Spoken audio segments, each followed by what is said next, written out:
Hello mga ka-super market day ngayong araw ng Friday para ang weekend natin ay naka-ready na para magtinda. So nag-angkat na naman tayo ng 3 sakong bigas, 2 Fuji ang ating pinaka number 1. At nagdagdag ako ng Kuko Pandan. Alam nyo ba, nagmura na ngayon ang bigas kahit papano. Thank you Lord. Ito ay 1.3 na lang ang sako nito. Before 1.352, 1.330, 1.320, ngayon 1.3 na lang. At ito ay 1,290 na lang. Mura na rin ang Kuko Pandan. So, ang benta ko nito ay 60 per kilo. Ito ay 58 per kilo. At kumuha din tayo ng labo na mantika at saka linaw. Sa linaw, 40 pesos. Sa labo, 35 pesos. At naubusan ako ng Reno. Kaya nag-ano tayo sa market. Puna nito ay 30. Binibenta ko ng 35 pesos. Ayun. Bumili rin tayo ng mga school supplies. Binutas pa ni Indo, intermediate pad, bundle, tsaka short. Ito, mga pad paper, folder, shuttlecock, at max blow. Meron din tayo ditong mani. Siyempre, ang mani ni Madam Esty yan. Tsaka magre-repack tayo ng paminta, buo, durog powder. At bumili rin ako ng mga nachos, mga candies, ayan. At dito kami ngayon sa Mercury Drug. Ang gamot ay laging bago dahil si Indoy ay para kay Indoy naman. Hindi mawawala ang gamot ni Indoy. Kasama talaga sa budget, sa pamamalengke. At yung aming frozen items ay dadaanan pa namin after namin dito. After, uwi na sa Rosa Mini Mart para magtinda ulit. O, diba? Ganun lang din naman ang buhay negosyo.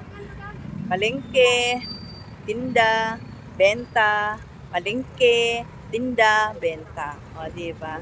So, thank you Lord dahil umiikot-ikot tayo sa garong cycle. Opo. Siya. So, kita-kits na lang sa Rosa Mini Mart. Happy Friday! Thanks God, it's Friday.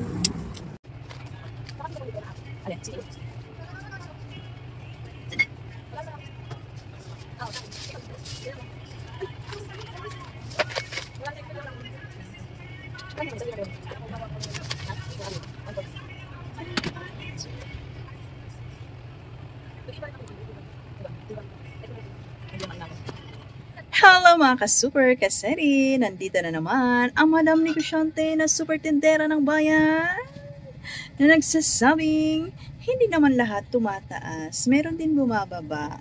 Panty. Charot! Pitarot!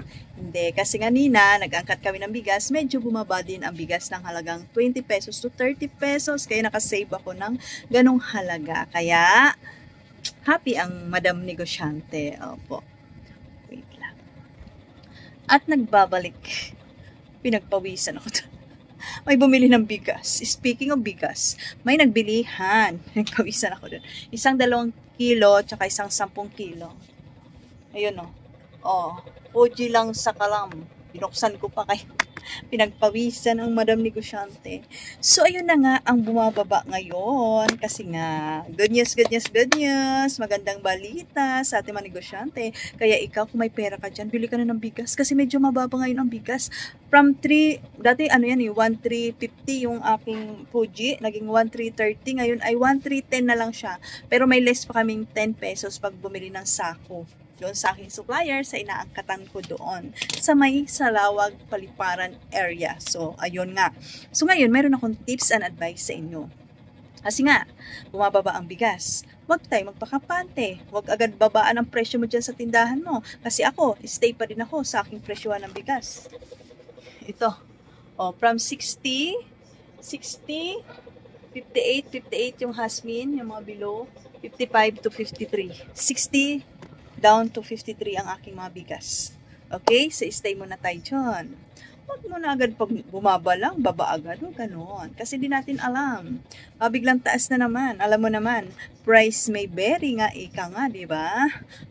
Price subject to increase without prior notice. Binabaan mo yan, mahirapan ka na naman magbalik sa dating presyo, kaya stay ka muna dyan. Stay put ka lang, diba? At kahit papano, para naman kahit papano, kumita kita naman tayo ng konti. O diba? Nakasave na tayo ng 20 to 30 pesos. O din, kita pa natin sa ating tindahan. O di, medyo lalaki. Meron. 2 na lang.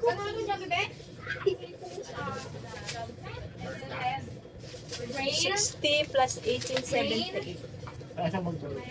Isang?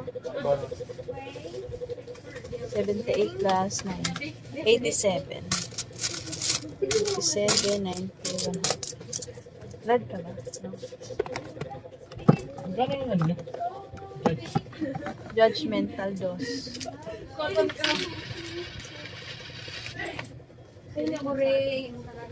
Ano sa inyo?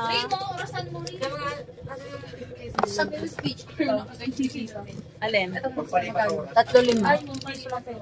I-mentos ka naman.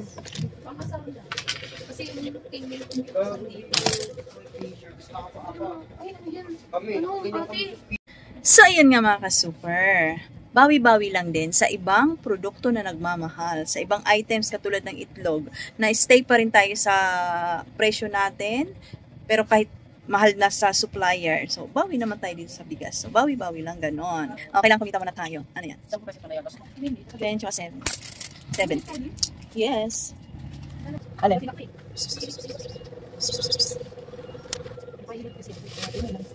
Saan? Sa? Ay, yung hilot na massage o yung hilot na pang-pagaling? May isang mga sakit. Okay.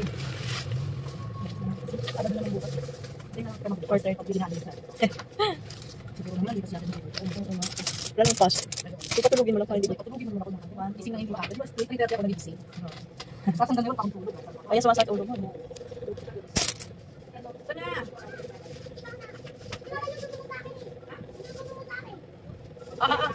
Okay. Nandahan ka ha. At ito pa pala mga ka-super. Price update tayo sa Magic Sarap. Baka hindi nyo pa alam. Baka nagbebenta ka pa rin dyan ng 5 pesos. Lugi ka na te. Kasi ang puhunan nito nasa 4.95 something na ganun. Kung 5 piso, wala ka nang talagang tutubuin dyan. Kaya 6 pesos ng benta ko sa Magic Sarap. Okay? Price increase, markup na, mag-adjust na ng presyo, check the resibo, always, tanong-tanong sa ahente. Nagulat nga ako nito kasi tinignan ko to sa Emilo Smart, sa app. Sabi ko, ay mura pa. Mag-order sana ako. Pagtingin ko ulit, nasa 79 point something na yung price. Nasa 4.95 na nga ang puhunan sa isang sachet. Ano ba?